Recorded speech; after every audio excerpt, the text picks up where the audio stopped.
Cuando vemos el pasaje de las Escrituras que estudiaremos hoy, veremos que hay un énfasis en el Shabbat. Y me gustaría compartir con ustedes un principio bíblico. Cada vez que el término Shabbat o el día de reposo se menciona en la palabra de Dios, el contexto de ese pasaje cambia. Existe una relación bíblica entre el Shabbat y el reino de Dios. Debemos entender también que el Shabbat no es simplemente para el pueblo judío. De hecho, cuando vemos el primer lugar donde se menciona el Shabbat en la Escritura, debemos remontarnos al libro de Génesis, capítulo 2. Allí, por supuesto, no existía aún el pueblo judío. Dios usó el Shabbat para enfatizar su amor y la relación que Él deseaba tener con la humanidad. Avanzando un poco más en la Escritura, en el Nuevo Pacto, vemos, por ejemplo, en el Evangelio de Marcos, capítulo 2, verso 27, una verdad muy importante, y esta es que el hombre no fue hecho para el Shabbat. Fíjense en que no dice que el judío no fue hecho para el Shabbat, sino que habla de la humanidad. El hombre no fue hecho para el Shabbat, sino que el Shabbat fue hecho para el hombre. Es decir, que la verdad del Shabbat es una bendición para toda la humanidad. Y luego al final de ese segundo capítulo del Evangelio de Marcos vemos una verdad importante. Cuando nuestro Señor y Salvador, el Mesías Yeshua, dice que Él es el Señor del Shabbat. ¿Cómo debemos entender eso? Bueno, espero que sepan la respuesta porque les compartí al inicio de esta sesión que el Shabbat es una palabra de reino. Vemos que el Shabbat produce una restauración a la voluntad de Dios. Sabemos por los evangelios que muchos de los milagros de sanidad del Mesías fueron realizados en Shabbat, y por lo tanto, el Shabbat habla de una restauración a la voluntad de Dios, y en última instancia, esa restauración a la voluntad de Dios es de lo que se trata el reino de Dios. Por lo tanto, cuando la Escritura dice que el Mesías, es decir, el Hijo del Hombre, es el Señor del Shabbat, lo que nos dice es que Él es el amo del reino de Dios. Él es el Rey de Reyes y Señor de Señores. Por lo tanto, mientras más descubrimos sobre el reino, más entenderemos la persona y obra de nuestro Señor y Salvador. Dicho esto, toma tu Biblia y ve conmigo al libro de Jeremías, capítulo 17. Libro de Jeremías, capítulo 17. Como les adelanté, vamos a ver un énfasis en el Shabbat. Pero también hay otra palabra que aparece, que ya vimos en nuestra primera sesión, y me refiero a la palabra puerta. ¿Recuerdan qué representa una puerta en la Biblia? Juicio. Lo que descubrimos es que hay una relación cercana entre el juicio y el reino de Dios. ¿Por qué? Bueno, proféticamente vemos un principio. El juicio de Dios viene primero, y hablamos de cómo el juicio de Dios da como resultado el orden de Dios. Así que el juicio es necesario para que el reino de Dios sea establecido. Vayan conmigo al versículo 19. Jeremías capítulo 17, versículo 19. Leemos. Así me dijo el Señor a mí. Fíjense que aquí vemos que la expresión es así me dijo. Creo que enfaticé esto la última vez cuando estudiamos el capítulo 7. El propósito de este verbo en pasado es subrayar que, aunque estamos hablando de algo en el presente con implicaciones futuras, se usa así dijo en pasado para mostrar que lo que Dios está anunciando es un hecho tan seguro como si ya hubiera ocurrido. Así que dice, Así me dijo el Señor a mí: ve y párate, y aquí es donde viene la otra palabra familiar. Ve y párate, ¿dónde? En las puertas de los hijos de mi pueblo, donde los reyes de Judá entran por ellas, o sea, a través de esas puertas, y por donde ellos salen, y todas las puertas de Jerusalén.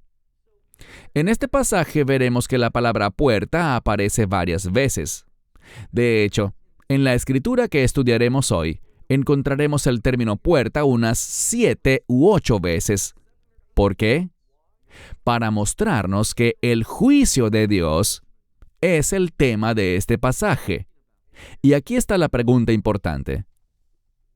¿Por qué Dios ejecutará este juicio? Y la respuesta es que las personas no están tomando el Shabbat en serio. El Shabbat no está impactando sus vidas. No tiene la menor importancia para ellos. Hoy en día sabemos algo.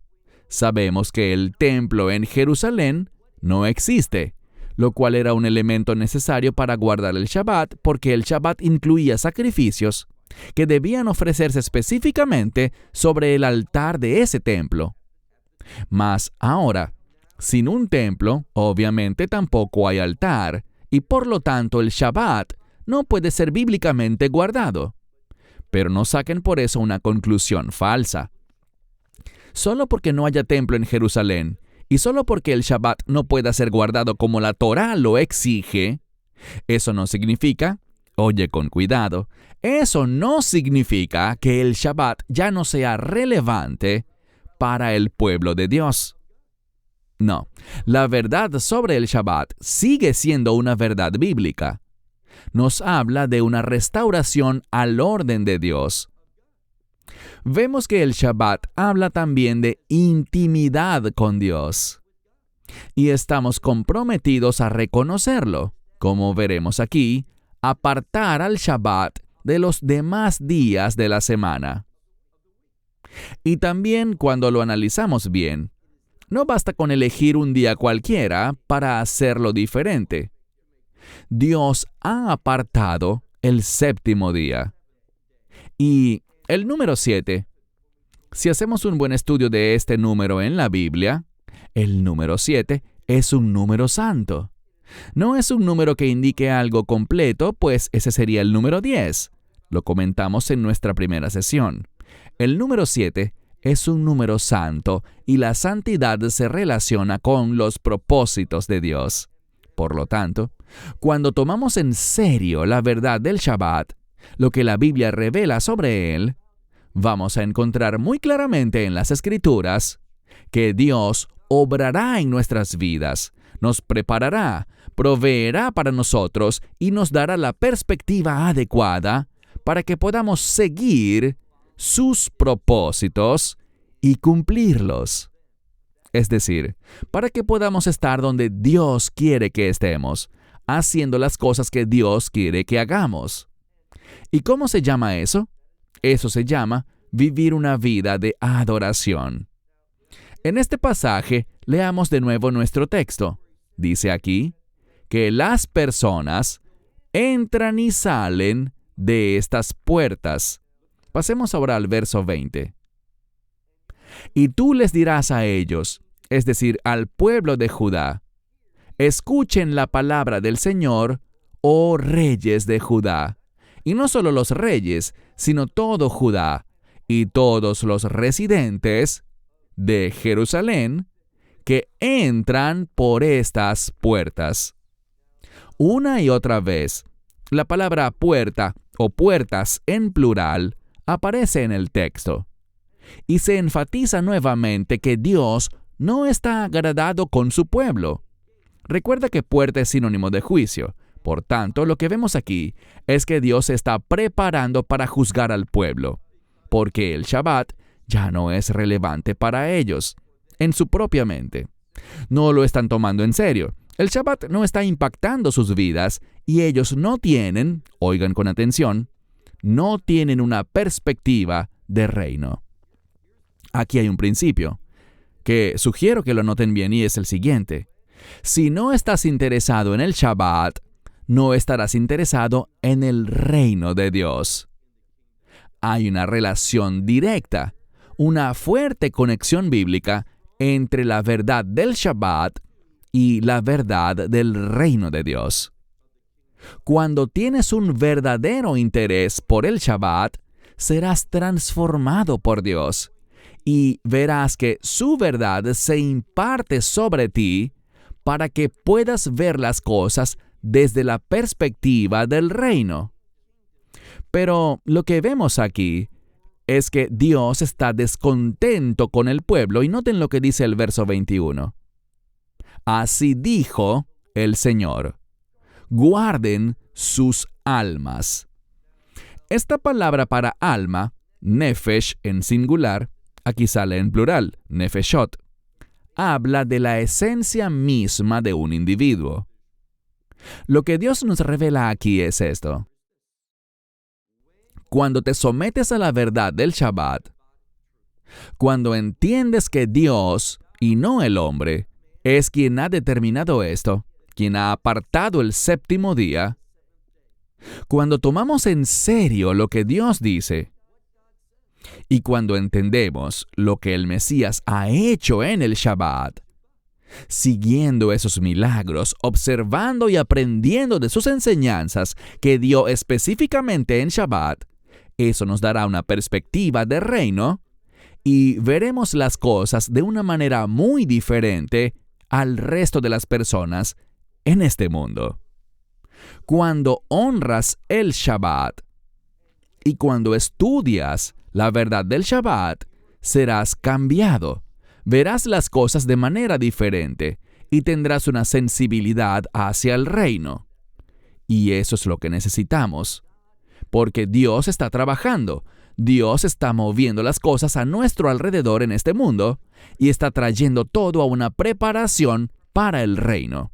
Y es solo cuando estás comprometido con la verdad del Shabbat que tú también serás impactado por la actividad de Dios. Que tú verás a Dios obrando en tu vida y que también verás las cosas desde la perspectiva de Dios, mientras Él está efectivamente trayendo cambios a este mundo. Leemos aquí, guarden sus almas. ¿Y cómo hacemos eso? Nota lo que dice a mitad del versículo 21. Y no levantes carga. De lo que está hablando aquí es de algo muy específico. Dios está hablando sobre la violación del Shabbat. Él habla de personas que andan cargando cosas con un propósito. A medida que sigamos leyendo, veremos que habla de traer cosas a Jerusalén y sacar cosas de Jerusalén. Todo eso se refiere a comercio, negocios.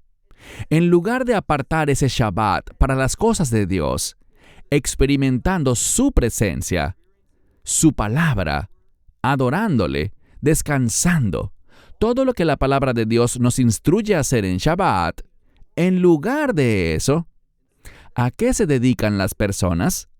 Se dedican fielmente a hacer negocios, a participar en el comercio, trayendo cosas dentro y fuera de Jerusalén, con un propósito humano y sin el menor interés en las cosas de Dios. Mira de nuevo. No levantes carga en el día del Shabbat, ni traigas cosas por las puertas de Jerusalén. No hagas esto. Verso 22. Y no saques cargas de tu casa, ¿cuándo? En el día del Shabbat. Ningún trabajo realizarás, ¿por qué? Bueno, cuando tomamos en serio estos mandamientos, ¿cuál es la implicación? ¿Qué vamos a aprender? Noten lo que dice. Y santificarás mi día del Shabbat. De lo que esto habla, esta santificación se relaciona con el orden. Y escucha con atención. Un orden arraigado en el propósito de Dios. La palabra santificar es literalmente un verbo que proviene de la palabra hebrea para santidad. Así que, cuando santificamos algo, estamos haciendo algo santo. ¿Qué significa eso? La santidad siempre está relacionada con los propósitos de Dios. Así que, lo que aprendemos de la verdad del Shabbat, y me refiero a la verdad del Shabbat de las Escrituras, cuando aplico la verdad del Shabbat a mi vida, cuando tomo en serio el día de descanso, eso traerá en mí un cambio con el que tendré dos cosas. Primero, tendré una mejor comprensión, dicho en otras palabras, una mejor perspectiva en cuanto a los propósitos de Dios.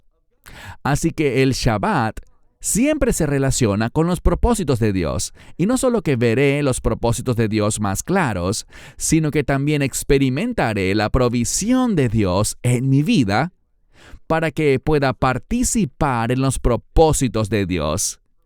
¿Y por qué eso es tan importante? Porque cuando participas en los propósitos de Dios, experimentarás la presencia de Dios. ¿Deberíamos querer estar en la voluntad de Dios? Claro que deberíamos querer vivir siempre en la voluntad de Dios, porque nos encontramos con Dios allí, en su voluntad. Experimentamos a Dios allí cuando estamos cumpliendo sus propósitos. Cuando estamos caminando en su voluntad, Él camina con nosotros. Vamos a experimentarlo, vamos a beneficiarnos de esa presencia en nuestra vida. Así que el Shabbat, la observancia del Shabbat, es realmente una perseverancia de este mundo, fuera de este mundo, hacia la presencia de Dios. ¿Y por qué digo perseverancia? Porque es muy fácil dejarse abrumar por las situaciones de la vida. De hecho, cuando el Mesías hablaba sobre el reino de Dios, hizo una advertencia. Dijo que muchas personas van a estar agobiadas, esas fueron sus palabras, por los afanes de este mundo. Pero cuando confiamos en el señorío de nuestro Señor y Salvador, el Mesías Yeshua, cuando le creemos, sabremos algo. Vamos a comprender que Dios, en medio de nuestra obediencia, de nuestro compromiso con la verdad de su reino, vamos a entender que Dios proveerá y que Dios nos dará una perspectiva diferente, un punto de vista que nos permitirá ver las cosas desde la perspectiva del reino. A eso hemos sido llamados. Eso es lo que necesitamos desesperadamente. Así que Él dice, no saquen nada de sus hogares en mi Shabbat, y no hagan ninguna clase de trabajo, sino que santificarán el día del Shabbat, tal como se lo he ordenado. Y noten cómo termina este verso. Final del verso 22, a sus padres.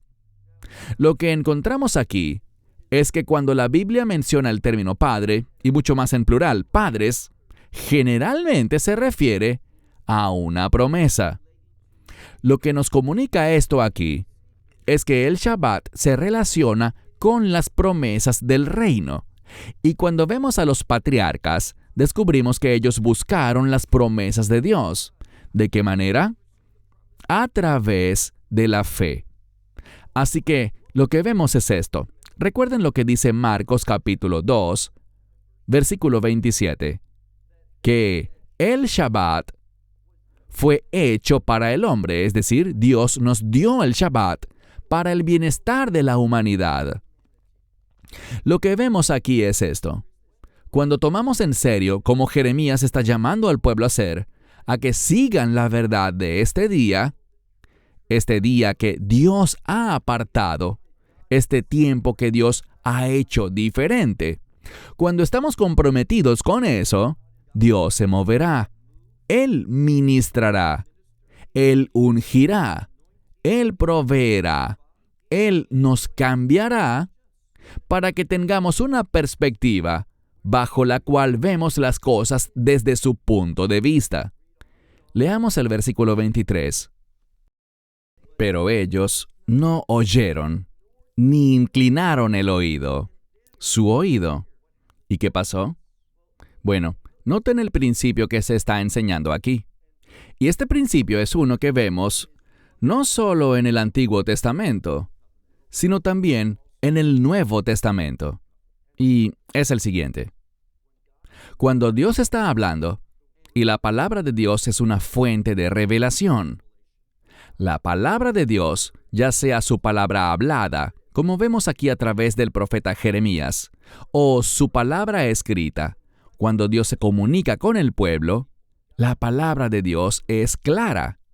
Pero cuando el pueblo la rechaza, ella tendrá un impacto muy adverso en su espiritualidad.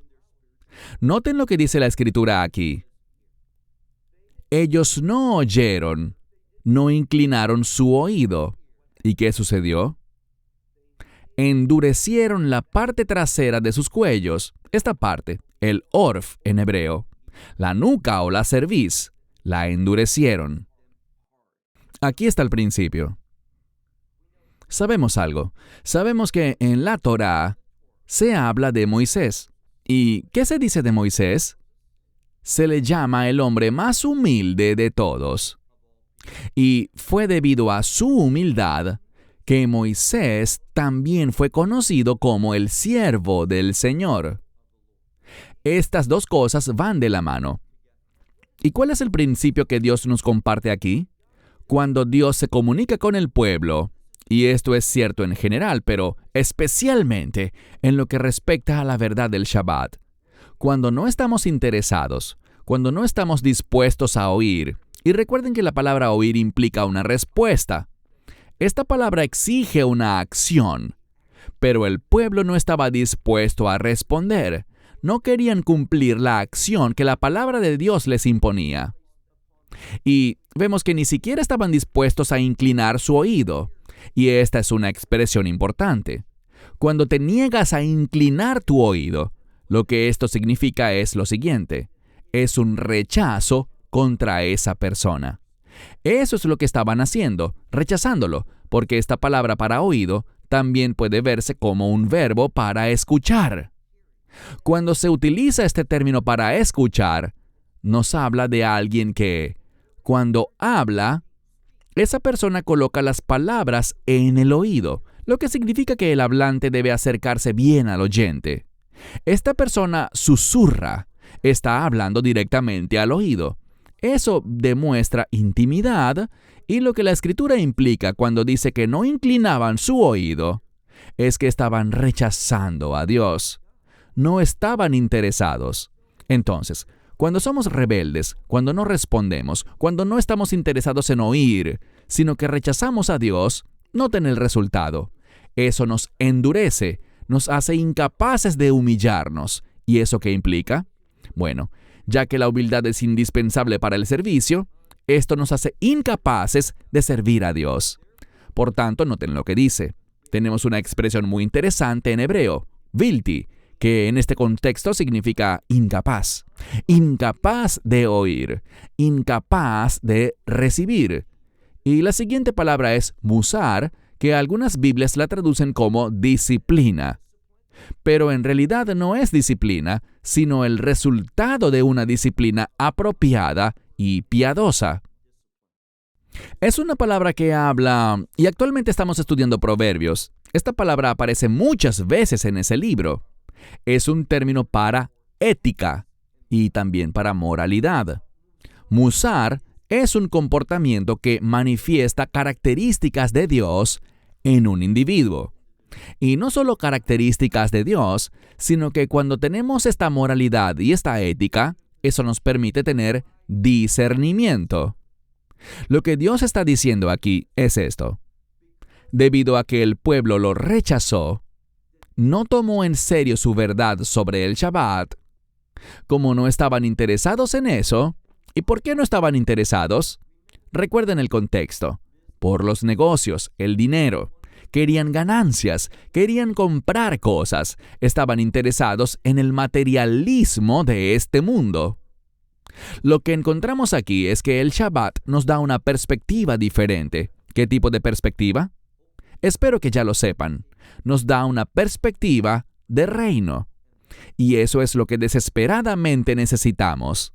Eso es lo que los creyentes desesperadamente necesitan, una perspectiva de reino. Avancemos al verso 24.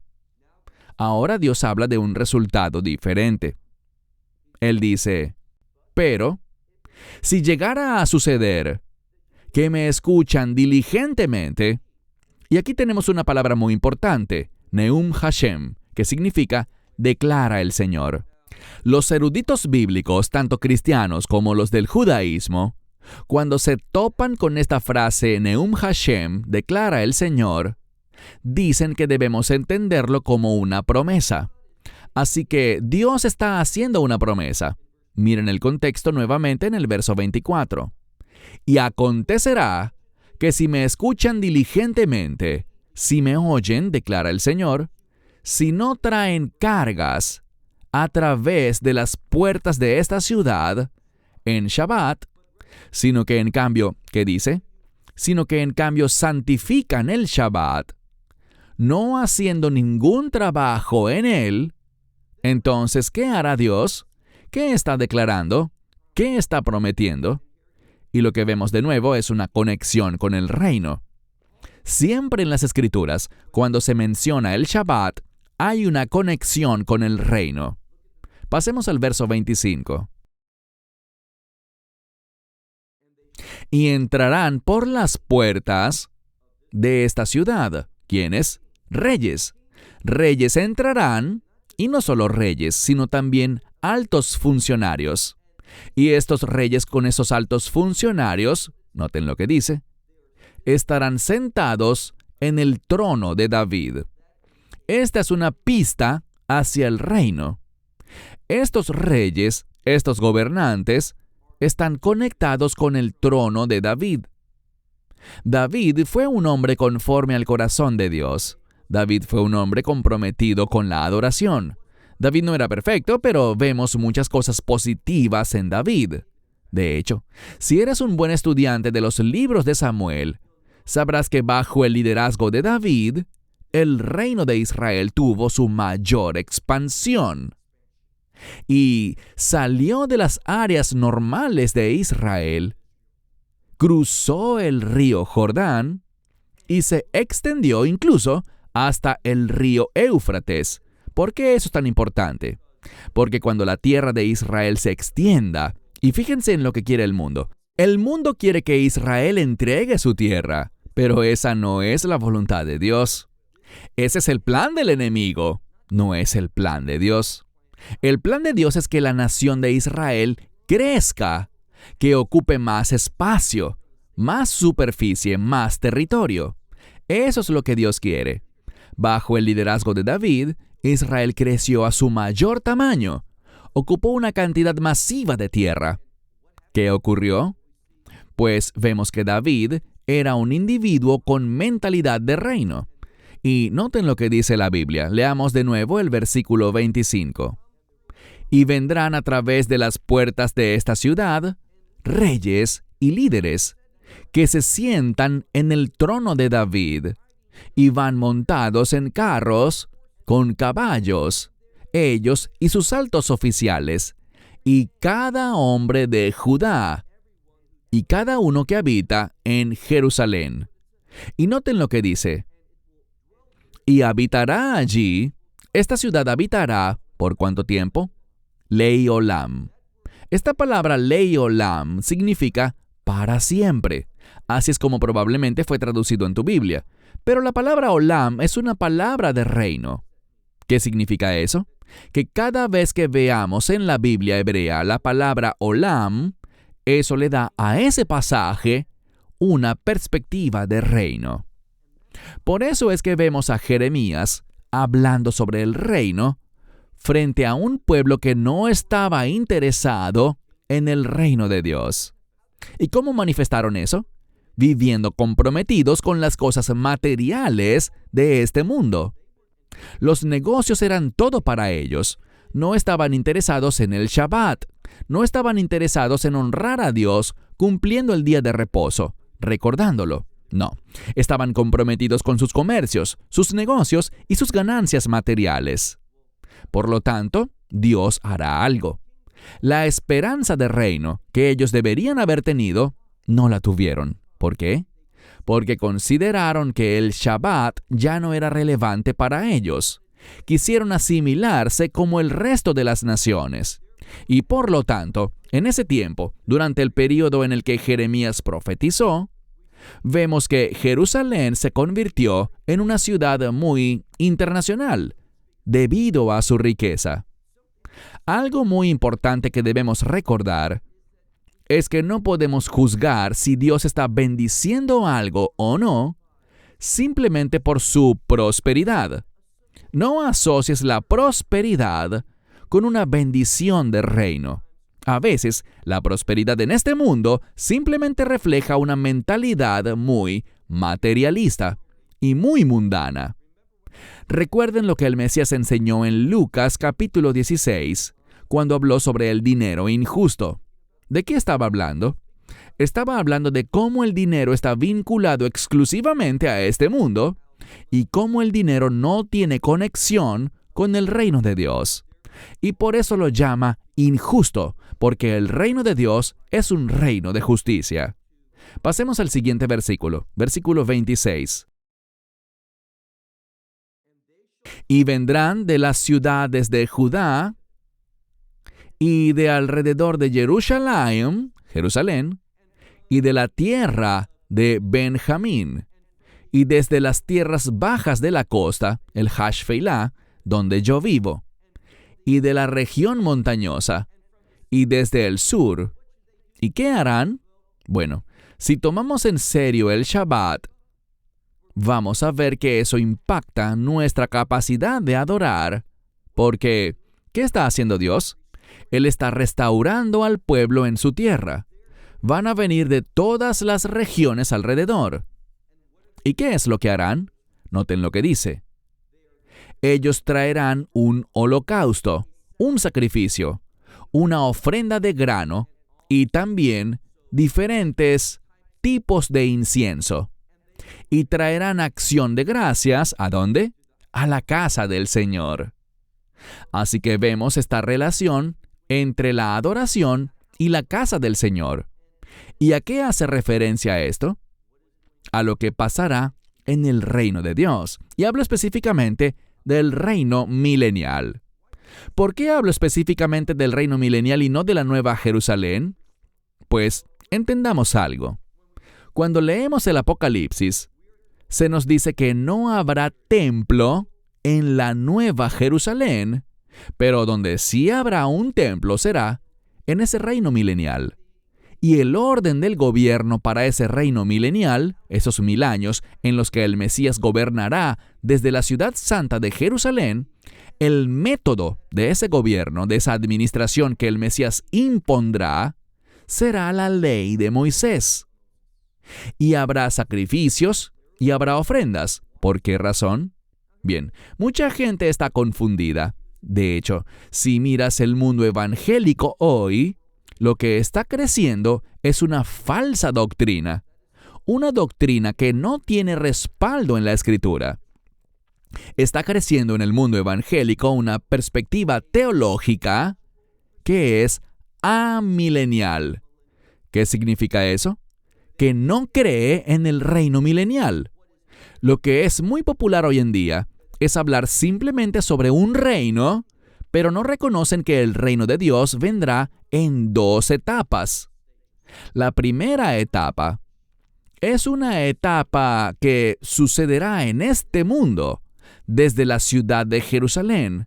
Por eso tienes a muchos maestros de la Biblia que no ven la importancia de la tierra de Israel o de la ciudad de Jerusalén. Piensan que todo eso quedó en el pasado. Piensan que todo eso se terminó con la crucifixión y la resurrección. Pero, ¿qué nos dice la Escritura? Que el Mesías gobernará desde Jerusalén y que habrá sacrificios y ofrendas presentadas sobre ese altar. ¿Por qué? Pues por una razón principal. Hace unos años hubo un pastor o un maestro de la Biblia muy popular, que para mí fue un excelente maestro de la Biblia. Su nombre seguramente lo has oído, Charles Stanley. El Dr. Stanley falleció en el 2023. ¿Y qué sabemos? Pues él respondió a la pregunta, ¿por qué habrá sacrificios y ofrendas en el reino milenial? Y esto es lo que él dijo, y yo estoy totalmente de acuerdo con su punto de vista. Él dijo, ¿sabes? Las ofrendas y sacrificios que se hicieron antes de la crucifixión, todo eso apuntaba a Cristo en la cruz, a ese sacrificio que es el de mayor importancia en toda la historia. Realmente no nos enfocamos en la sangre de corderos, cabritos y bueyes, sino que nos enfocamos en la sangre del Cordero de Dios, el Hijo de Dios, el Mesías Yeshua. Ese es el sacrificio que se reviste de mayor excelencia, el único que produce redención eterna. Ahora, la redención eterna es un concepto de reino. Así que lo que dijo Charles Stanley fue esto, que antes de la cruz, todos esos sacrificios que hicieron los patriarcas y los sacerdotes en el tabernáculo y más tarde en el templo, todos ellos apuntaban a lo que el Mesías haría luego cuando entregara su vida en la Pascua, en ese día 14 del primer mes, cuando Él, siendo nuestro Cordero de Pascua, derramó su sangre. Ahora, en el reino milenial, esos sacrificios, esas ofrendas que se realizarán allí, tendrán un propósito similar, serán un recordatorio de la cruz, con el fin de que todo el que llegue a la fe en el reino milenial. ¿Qué quiero decir con que la gente llegará a la fe en el reino milenial? Me refiero a que habrá mucha gente que nacerá durante esos 1000 años y la gente va a vivir más tiempo, según las Escrituras. Por ende, la tierra será repoblada. ¿Y por qué eso es importante? Porque aquellos que nazcan durante el reino milenial necesitan que se les predique, necesitan entender el Evangelio. Por lo tanto, esos sacrificios y ofrendas en el reino milenial apuntarán a la obra todo suficiente del Mesías, lo que Él hizo cuando fue crucificado en Jerusalén. Y el mensaje no es solo que fue crucificado, sino que fue resucitado de entre los muertos. Y la resurrección es otra palabra de reino. Así que mira la Escritura, dice aquí, en el verso 26.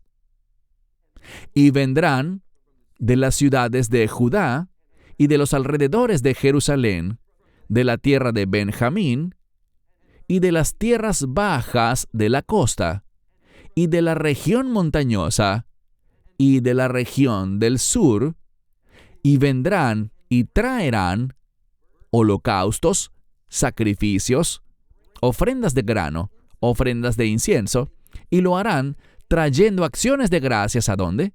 A la casa del Señor. Casa del Señor es otro término de reino. Estamos hablando del templo, específicamente del templo milenial. Lo que Dios quiere hacer con el pueblo de los tiempos de Jeremías es producir un cambio.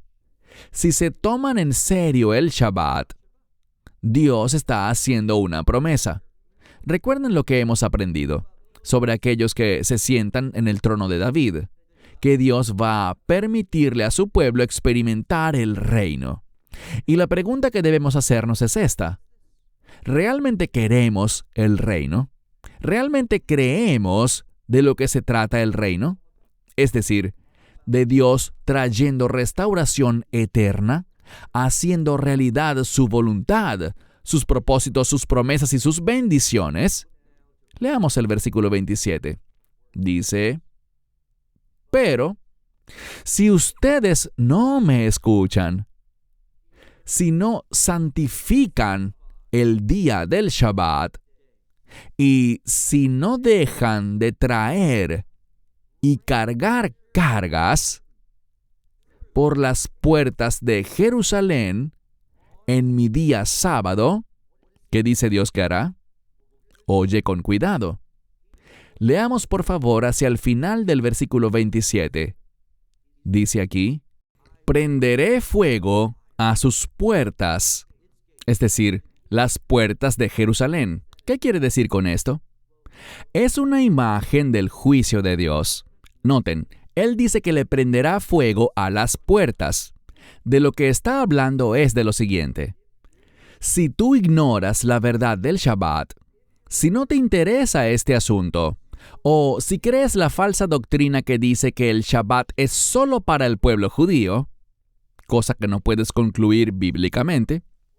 Y anoche nos reunimos en nuestro centro de estudio aquí en Israel, y uno de los pasajes que estudiamos fue el del profeta Isaías, en Isaías capítulo 56, donde el énfasis está en el Shabbat. Allí Dios habla sobre el día de reposo, usando términos que no se relacionan con Israel, sino con la humanidad. ¿Por qué razón? Por la misma razón que mencionamos antes al hablar de Génesis capítulo 2, cuando no había judíos en la tierra. Y Dios celebró el Shabbat, ¿con quién? Con la humanidad. Así que si realmente tenemos una perspectiva correcta del Shabbat, eso significa que también tendremos una perspectiva del reino. Y esto es lo que Dios está enseñando al pueblo a través de Jeremías, que necesitan tomar en serio la verdad del Shabbat. ¿Por qué? Porque si lo ignoran, ¿qué hará Dios? Y entiende el contexto de lo que está diciendo. Mira el verso 27 en su segunda parte. Dice, yo encenderé con fuego sus puertas, es decir, las puertas de Jerusalén. Y los palacios de Jerusalén serán devorados y no se extinguirán. ¿De qué está hablando aquí? De un juicio futuro. Entendamos lo que Jeremías está diciéndole al pueblo. Y, de nuevo, todo lo que él dijo aquí, presta atención, todo lo que Jeremías dijo será comprobado como un hecho. Todo lo que Jeremías habló es una verdad histórica. Todo sucedió. La pregunta que debemos responder cuando estudiemos nuestra tercera y última sesión es esta. ¿La profecía de Jeremías causó algún cambio en el pueblo? ¿Sabes cuál es la respuesta tristemente? Y esto lo confirmaremos más tarde hoy. No causó ningún cambio. Pero solo porque la profecía de Jeremías no impactó al pueblo como Dios deseaba, como Él quería y como debió suceder, eso no significa que Dios no estuvo complacido con Jeremías. Él fue un profeta fiel. De hecho, fue el único profeta en sus tiempos. Y aunque el pueblo, recuerden el problema, dado que lo rechazaron, puesto que se rebelaron, debido a que no se humillaron y se comprometieron con sus propios deseos en lugar de los deseos de Dios, ¿qué pasó? Bueno, esto también lo experimentaron ellos. ¿Qué dice? Voy a encender con fuego las puertas, y la implicación es sus puertas, las puertas de Jerusalén. ¿Y cuándo ocurrió eso?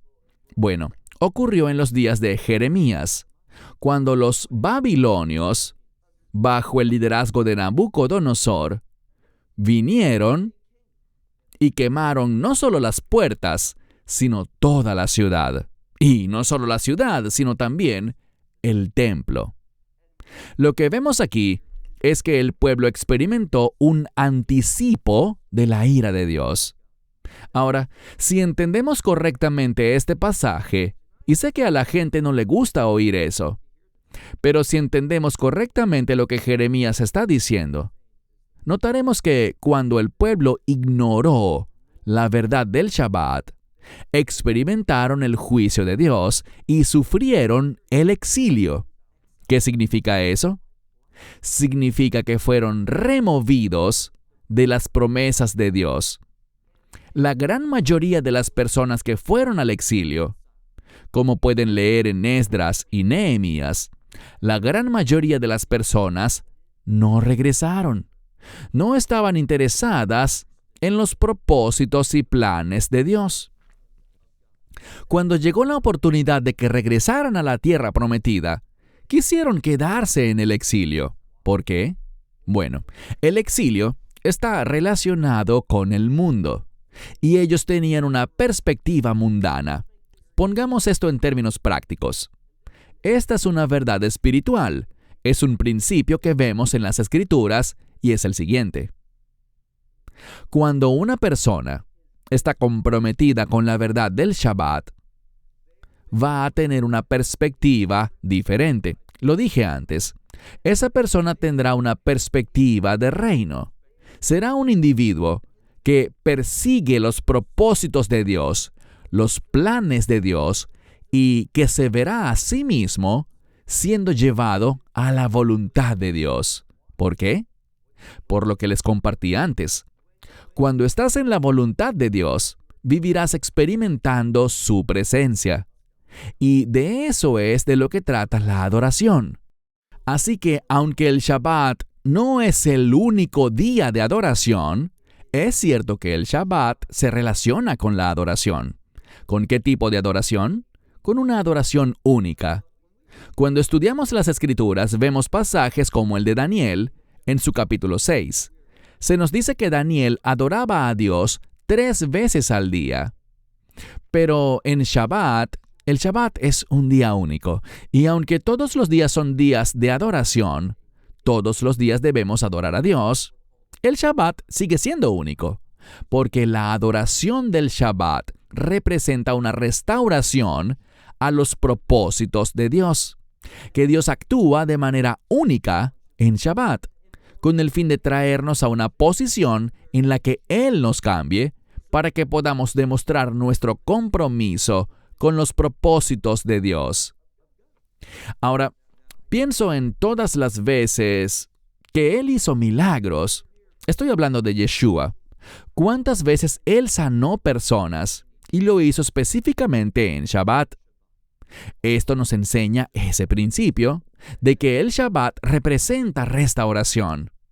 Y quiero concluir esta sesión hablando sobre una restauración del reino. Eso es lo que Dios hará cuando establezca su reino. Comenzará con juicio. Dios juzgará al mundo. Y a través de ese juicio, Él pondrá las cosas en orden. El juicio es necesario para que el orden de Dios se manifieste. Y después de poner las cosas en orden, Dios va a traer un cambio en este mundo bajo su liderazgo. Y su liderazgo generará un cambio justo. ¿Por qué? Porque la justicia, y me doy cuenta de que digo esto con frecuencia, pero es bíblicamente cierto. La justicia representa y refleja la gloria de Dios. Es una realidad del reino. Lee en algún momento Zacarías 14. Y hay algo único cuando el profeta se refiere al reino de Dios. Él menciona una luz especial, una luz única que no proviene del sol, ni de las estrellas, ni tampoco es el reflejo de la luna, sino que es una luz única. Esa misma clase de luz que estaba en este mundo, cuando Dios dice en Génesis 1, sea la luz, y fue la luz. ¿Sabes qué cree la mayoría de los eruditos que era esa luz? La gloria de Dios. Y de la misma manera, cuando Dios vio su creación y dijo, «He aquí que es bueno, muy bueno», era porque su gloria ahora se manifestaba a través de su creación. Y el reino de Dios será una restauración de todo eso, donde siempre estará expuesta la gloria de Dios. Y para que la gloria de Dios sea experimentada, Dios estará allí. Por tanto, tenemos que poner nuestra vida dentro del orden de Dios. Y el Shabbat, recuerden lo que el Mesías dijo, que el hombre no fue creado para el Shabbat, sino que el Shabbat fue creado para la humanidad. Y todo eso nos es dado dentro del contexto del reino. Así que, si quieres estar listo para el futuro, si quieres tener una perspectiva que le agrade a Dios, si quieres ver las cosas desde un punto de vista del reino, entonces debes tomar en serio la verdad que vemos en las Escrituras acerca del Shabbat. La verdad del asunto es esta. La mayoría de los creyentes realmente nunca se han tomado en serio el Shabbat. La mayoría de los creyentes no saben que el principio del Shabbat está relacionado con el reino de Dios. Lo que vemos, ya para cerrar, es que cuando estudias el Evangelio de Lucas, capítulo 14, él habla acerca de un grupo de líderes, y no solo de líderes, sino también del pueblo en general, que no tenían mentalidad de reino. En lo que pensaban era en su propia exaltación. ¿Y cuándo pensaban exaltarse a sí mismos? En el propio día del Shabbat. Por tanto, cuando llegó el momento para que el Mesías enseñara sobre el Shabbat y enseñara sobre el reino de Dios, habló de 3 grupos de personas. Y ninguno de ellos estaba interesado en el reino. Ninguno de ellos elegía correctamente. ¿Por qué? Porque ellos no entendían el Shabbat.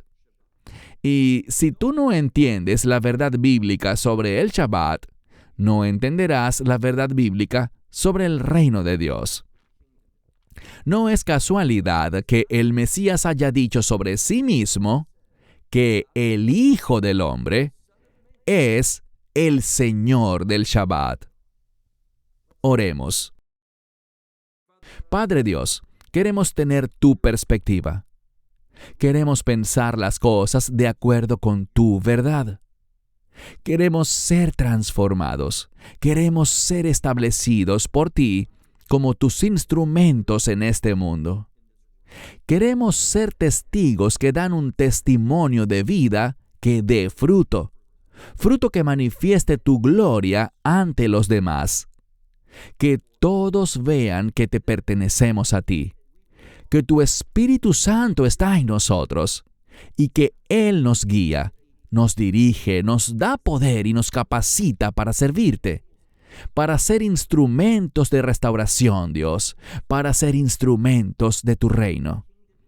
Recuérdanos nuestro llamado a vivir enfocados en los asuntos de tu reino, de la misma manera que el Mesías vino, proclamando el reino de Dios.